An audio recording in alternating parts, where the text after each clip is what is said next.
Welcome back to Alex J. We're going to continue work on the Datsun, and today we're going to do something I feel a little trepidation about, and that's cutting out the floors. Because basically, once you start cutting like that, you're committed. The floors got to come out.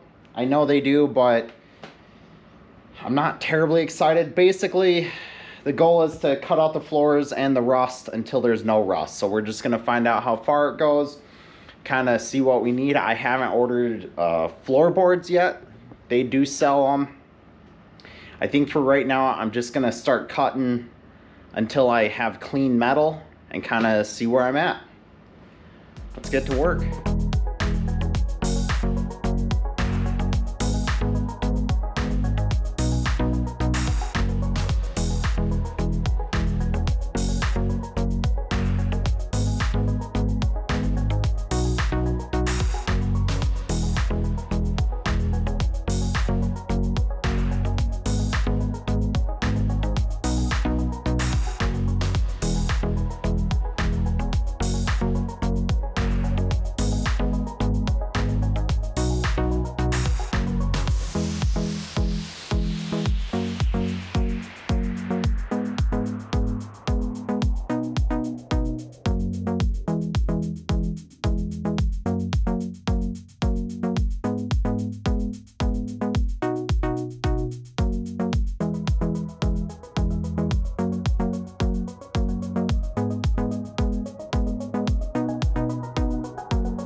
All right, another day out here with the Datsun.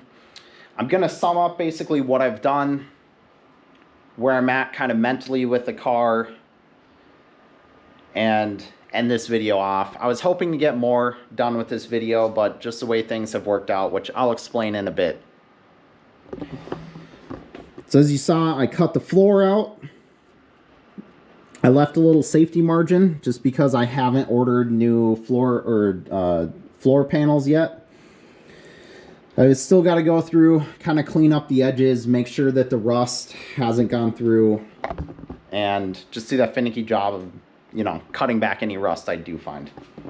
I also cut out the spare wheel tub. As I explained, it primarily needed to make room for this rear subframe. Also, it'll allow me to run a fuel cell back here, which I was originally going to try and reuse the stock fuel tank. Maybe I still will, but a fuel cell, I basically just have to build some structure to hold a fuel cell in. It might be a better option anyway. That's basically where I'm at as far as what I've done. What I was hoping to do was get all this cut out basically between the trans tunnel and the wheel wells and start at least getting a good idea with all that moved out of what I need to do to build a chassis, the rear part of the chassis for the subframe. So why haven't I cut out this section? Well, there's a couple reasons to it. One, the main kind of frame structure for the rear of the vehicle runs right through here. So I'd have to cut, I think I just got something in my eye. So I'd have to cut all that out. Basically cut out this whole section, which houses the main structural, like, frame element for this whole part of the car. What I don't want to do is cut that out and then have the rear of the car sag because I cut out the main structure. So what I want to do first is build a little, I guess, frame, what you might call it, like a support structure under the rear of the car, just up to the frame, basically to the floor, to just hold the frame in, or hold the rear of the car in place as I cut out all this, so it doesn't move. Part of the reason I haven't done that is because I want to basically start the cage before I get into that. And for that, I need material. Material for roll cages kind of falls into three rough categories, and we'll go this super quick. There's like ERW or HERW or whatever you want to call it, hot rolled electric welded, I'm assuming is what it stands for. It's the cheapest, but not the best. So most sanctioning bodies either won't allow it or strongly advise against using ERW type tubing for, you know, a roll cage, which is a safety consideration. It's just not the strongest. Next up, you have DOM tubing, which is kind of the, I don't know, gold standard, I guess you could call it. It's strong, it's made well, it's significantly more expensive. And when I built the 24 Hours of Lemons car 6-point roll cage, I used all DOM tubing. The next step up from that is something called chromoly. Now, chromoly is what pretty much all the, like, actual drag cars use, or race cars, or basically anyone worried about weight. And the reason is, for a given strength of tubing, chromoly is significantly lighter. So just off the top of my head, from what I remember, if you're going to build a cage out of DOM, a lot of times it's like 120 walls, the thickness required. Again, depending, there's a lot of caveats there, and I'm not an expert on the rules. If you're going to use chromoly, you can go down to 083 wall, so about a third the thickness, which means you're saving about a third the weight. So just a real quick example, if we were to, let's say, use 200 pounds of DOM tubing to build this cage, which would be super easy to do, because I think 120 wall, 1 3/4 inch, or 1 5/8 DOM tubing is, I think it's over 2 pounds per foot. You know, and like this main hoop and the 2 legs, that's 15 feet alone. And so, you know, that's for just 3 elements of the cage, that's probably over 30 pounds worth of tubing. Let's just say 200 pounds. 200 pounds of tubing, if you were to change that to chromoly, you're now, what, 130-ish pounds? So you've saved, you know, 65, 70 pounds, something like that. On a car where you're trying to save weight, such as this one, that's a significant weight savings, especially because I'm probably adding more material back in than I cut out. So I think I'm going to try chromoly. It is more expensive than DOM, but it's not much more expensive than DOM. Like if you're already jumping to DOM tubing, unless you're using an absolute ton of it, you know, it's worth a good look at switching to chromoly. So anyway, that brings me back to chromoly. I live in a smaller town and the local metal supply seem to have trouble locating chromoly. Hopefully they get back to me this next week about their ability to get it in. I think they should be able to, but I might have to go to like the next nearest city to actually get chromoly. Which brings me into my second point about wanting the cage and being able to start it, is I'm trying to figure out how to do the cage in a way that allows me to build it and weld everything and make it well. If you don't know about caging, I'll do a real quick. Kind of the core of your cage, if you want to so to speak, is your main hoop, which generally goes from, you know, somewhere behind the driver's seat in this corner up all the way over and down to the matching corner on the other side. And basically a bunch of your bars and everything connect to the main hoop. It kind of forms the core of your cage. I'm trying to figure out on this how to make it so that I can weld everything to the top. So if you can imagine, I want to tuck this as tight as possible because it's a street car, not a race car. I want to tuck everything so the cage is as invisible as possible. The goal being you barely notice there's a cage in it. So I want to tuck this up tight, you know, real tight to the roof line, real tight to the walls. The challenge that makes is how do you weld the joints? So on your top of the bar, you're going to have your down bars, which your rear down bars, basically coming from the backside. If you can imagine the top hoop, you're going to have a bar intersecting it. With the roof in place, you can't weld the top. And it's the same for the front down bars. They're going to interconnect to the top of the main hoop up here. Again, you can't weld the top of it as it sits. There's a couple options. You can either basically build your cage in a way where you can drop the cage down enough within the body to weld the top. You can basically put in boxes or put a hole in the body and drop the cage through the body.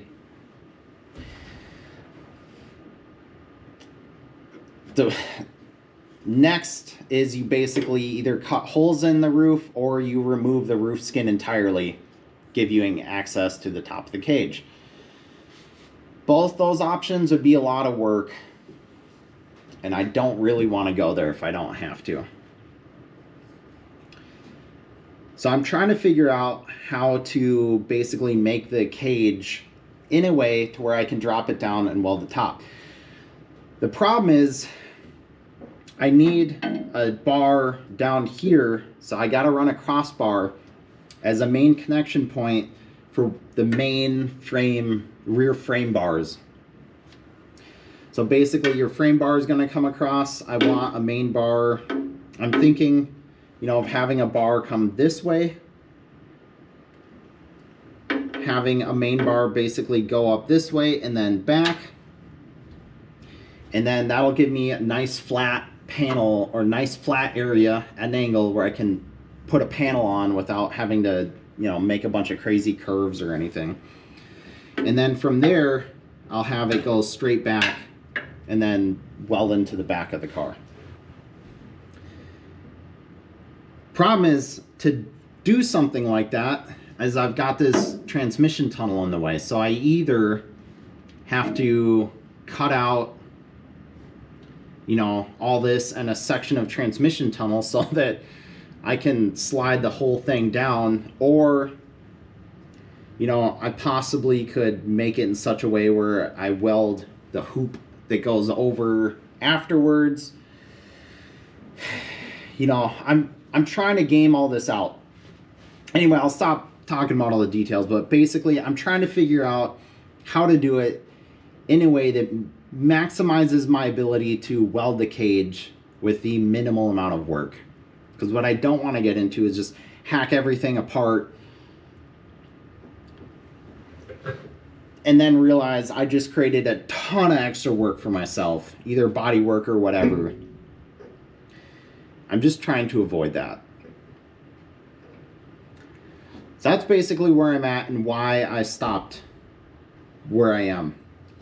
Because I'm probably gonna have to move the car out of the garage, therefore I can't permanently fix the back. Plus building all this is probably gonna take a good long while, and I just don't have the time currently to do it. So unfortunately this video wasn't quite what I was hoping it would be, but at this point I've kind of hit a stopping point.